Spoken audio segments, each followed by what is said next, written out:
Wicked for Good is just as popular as the first Wicked film, but the same can't be said for the Wizard of Oz sequel. Despite the original film being widely discussed to this day, the sequel failed terribly, and the things they did differently are just too shocking. While The Wizard of Oz was a comfort movie for many kids and adults, the sequel, Return to Oz, was darker and scarier in unimaginable ways. Despite being a film intended for children, it left many kids horrified, and you will see why this sequel is a box office failure, which is entirely the best part of this video. But before we get into that, let's talk about the movie itself and how it looks so different from the original 1939 film. Return to Oz was made in 1985, a significant time after the original, and in Return to Oz, we see the aftermath of Dorothy's adventure in the first movie, where she can't sleep as she has PTSD from her first trip to Oz. Although the story of The Wizard of Oz ends well for Dorothy, she had some frightening moments, including indirectly killing the Wicked Witch of the East, which explains why she would have sleepless nights upon her return. However, that's not the only thing Dorothy had to deal with on her return, because Aunt Em in this sequel is more brutal than the original character. You just haven't slept the night right through since the tornado. And then you're no help to me in the morning.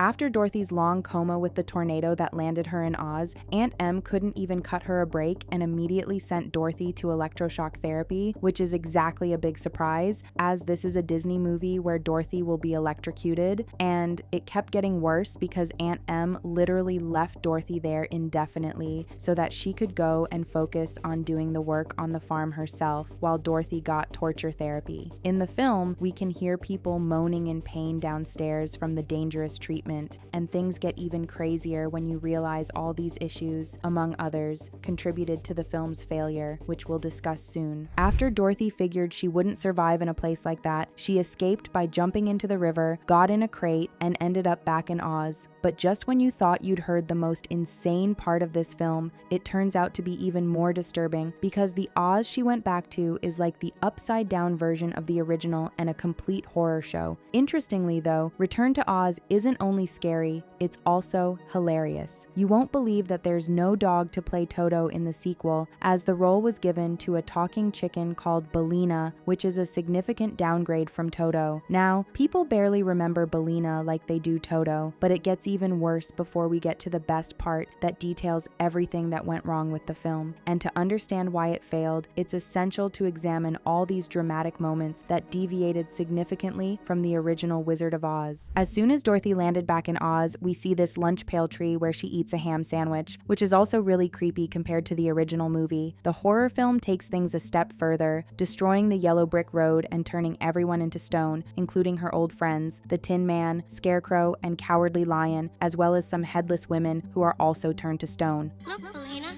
these ones have lost their heads. Well, that's what I call just plain carelessness. As if that wasn't enough, we got to meet the Wheelers. Come here, chicken! And they go ahead to say they will tear Dorothy into pieces, like she hasn't been going through a lot already. Upon hearing that, Dorothy hides and finds TikTok, who helps her get away. Then she meets Princess Mombi, who brings her into a room with hundreds of decapitated women who are conscious. The princess then removes her head and puts a new one on, and soon after, she makes Dorothy her prisoner until she's old enough to get her head chopped off. You will be rather attractive. One day. Not at all beautiful, you understand, but you'll have a certain prettiness.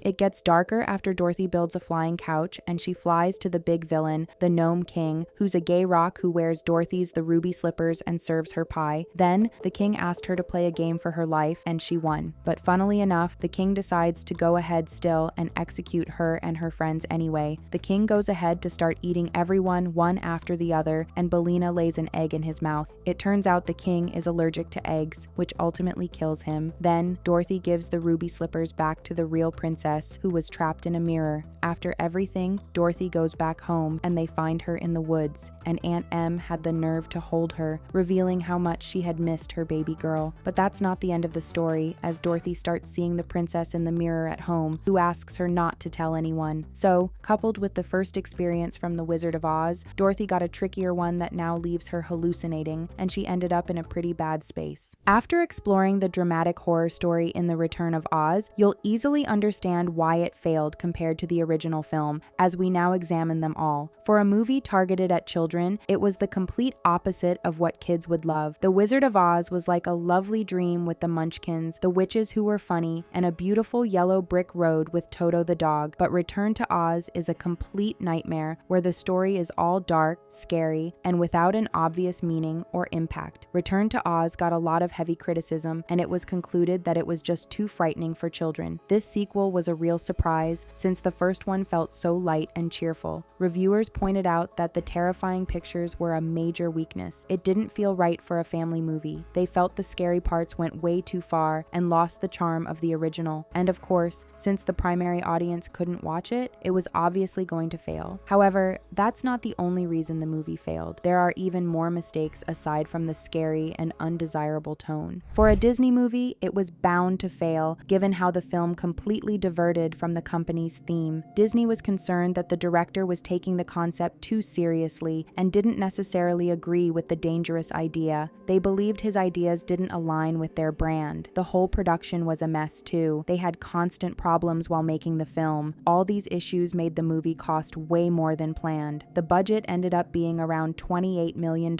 which was a considerable amount of money at the time. This massive cost meant the film needed to be a major hit to break even. Sadly, that didn't happen. When the movie finally came out, it didn't do well in theaters across the country. It only brought in about $11.1 million at the domestic box office, which was a big financial failure. The whole thing was a disappointment, mainly because Disney had such high hopes for the project. Also, while Disney disagreed with the concept, they contributed to the film's failure by not giving it a chance. The studio reportedly allocated a tiny budget for the movie's advertising, which posed a significant challenge. Without many commercials, posters, or newspaper ads, the film largely went unnoticed. This lack of marketing really hurt its chances. On top of that, Disney only gave the film a short run in theaters. They didn't let it stay on the big screen for very long. Usually, if a movie is popular, the studio keeps showing it for many months. But for this film, they pulled it quickly. This meant it had a tiny window to make money. Aside from the unmarketable concept, it felt like Disney was setting the movie up to fail. They had already lost a lot of money on the production mess, and now they weren't going to spend what was needed to recoup those losses. The limited promotion and short theater run intensified an already bad situation. This choice definitely stopped the film from succeeding, even though it might have found an audience over time. It was a clear sign the studio had lost faith in the project after the massive budget problems. Although The Return to Oz failed at the box office decades ago, it eventually found an audience who respect and cherish the scary memories from it, especially now that Wicked has made the original film a sensation again. When Return to Oz first came out, it was a total flop. The movie didn't make money, and critics were largely unimpressed. But something exciting happened over time. Despite that initial failure, the film started to find its people. It slowly built a strong following over the next few decades. Now, it's no longer seen as a disaster. Instead, it's celebrated as a cult classic. First, fans who love the film really appreciate the movie's look. It boasts a unique and bold visual style that's rarely seen in other films. The images are strange and wonderful. Second, people appreciate that it remains faithful to the original Oz books written by L. Frank Baum. Many felt it was a much more faithful take on the material than the super famous 1939 film. It wasn't just a happy musical, it had a deeper, darker feel, just like the books. This brings up the third point, its dark beauty.